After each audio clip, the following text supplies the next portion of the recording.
नमस्कार दोस्तों, स्वागत है आपका हमारे चैनल भक्ति रस में। हम आज आपको बताने जा रहे हैं करवा चौथ की सरल और संपूर्ण विधि।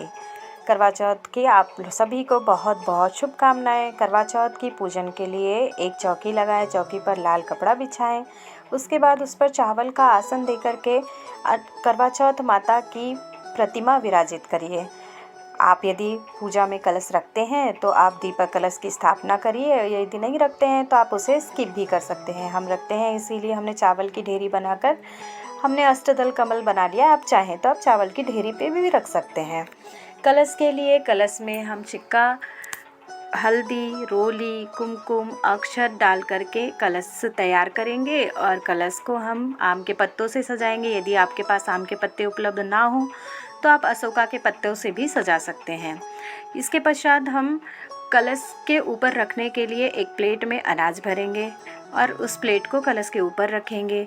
इसके ऊपर हम घी का, शुद्ध देसी घी का दिया स्थापित करेंगे। ये हो गई हमारी दीपक कलश की स्थापना। अब हम मिट्टी का करवा स्थापित करेंगे जो हमारे नाम का होता है, जिसे हम अनाज से भर देंगे। कई लोग टोटी वाला करवा उपयोग करते हैं, तो आप टोटी वाला करवा जब उपयोग करें तो आप उसे जल से भरें। और कलश में किसी भी प्रकार का कलश हो उसके कंठ पर मौली बांधना ना भूलें। इसके बाद हम गौरा जी के नाम का कलश स्थापित करेंगे, जिसमें खील, बतासे, मिठाई इत्यादि भरी होंगी। ये हम गौरी जी के नाम का कलश स्थापित कर लेते हैं।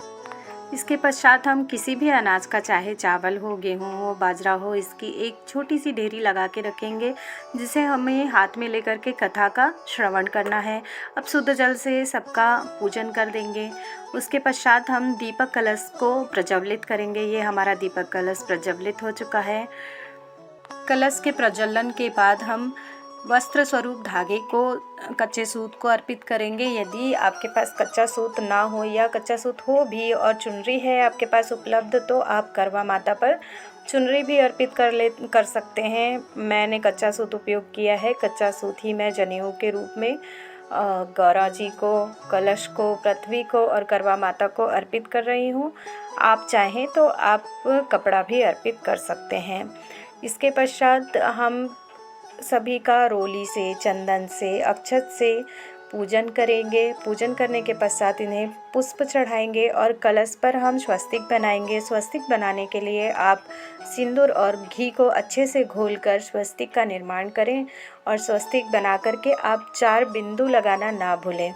ये 4 बिंदु धन, धान्य, सुख, समृद्धि का प्रतीक होते हैं, इसीलिए स्वस्तिक में 4 बिंदु अवश्य ही लगाइए।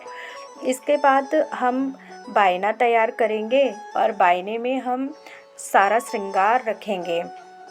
यदि आप सामर्थ्य के अनुसार चाहें तो 16 श्रृंगार रखिए, या नहीं तो कम से कम 2 श्रृंगार रखना आवश्यक है। बायने का पूजन कर देंगे और बायने के पूजन के बाद बायने पर वही श्रृंगार रखिए जो हमें दूसरे को दान में देना हो, और दान में जिसे ना देना हो उसे बायने से अलग कर दीजिए, जिसे आप भी उपयोग कर सकते हैं या आप और।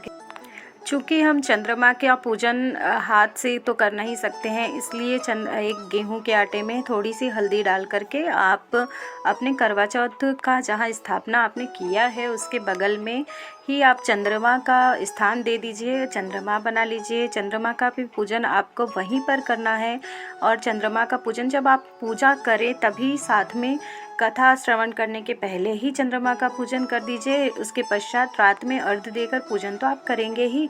चंद्रमा के पूजन के लिए आप अलग से एक लोटे में जल रखिए। जल में थोड़ी सी हल्दी, थोड़ा सा दूध, फूल और गंगा जल डाल करके आप चंद्रमा का पूजन करें। इसके पश्चात हम जिस पुस्तक से कथा कहने वाले हैं उस पुस्तक का भी आभार व्यक्त करते हुए उसका भी पूजन करिए। और इसके पश्चात हम आरती करेंगे। यदि आपको आरती नहीं आती है तो आप सिंपल कपूर जलाकर भी आरती कर सकते हैं, और आती है तो बहुत अच्छी बात है, क्योंकि हम सिर्फ कर्पूर गौरम वाली भी आरती करते हैं तो वह वेद मंत्रों से हुई आरती है, तो उसे भी आरती ही माना जाता है। और आरती के पश्चात हम थोड़े से गेहूं के ढेरी जो हमने अलग से लगाई है उसमें से थोड़े से अनाज के दाने लेकर के, हाथ में लेकर के आप अपने सौभाग्यवती होने की कामना करें और अपने संकल्प को फिर से दोहराएं और अपने पति की लंबी आयु और सुख, समृद्धि, खुशहाली, आरोग्यता की कामना करें और ऐसे ही आपको अपना पूजन संपन्न करना है।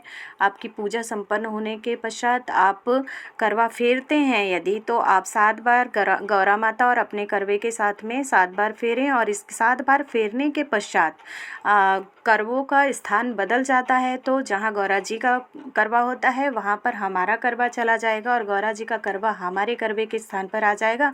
और यदि आप नहीं फेरते हैं तो आप इसे स्किप भी कर सकते हैं।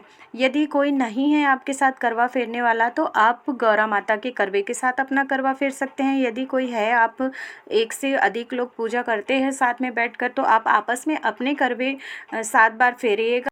इसी के साथ करवा चौथ पूजन विधि संपन्न होती है। यदि आपको यह जानकारी, यह पूजन विधि अच्छी लगे तो चैनल को लाइक, शेयर एंड सब्सक्राइब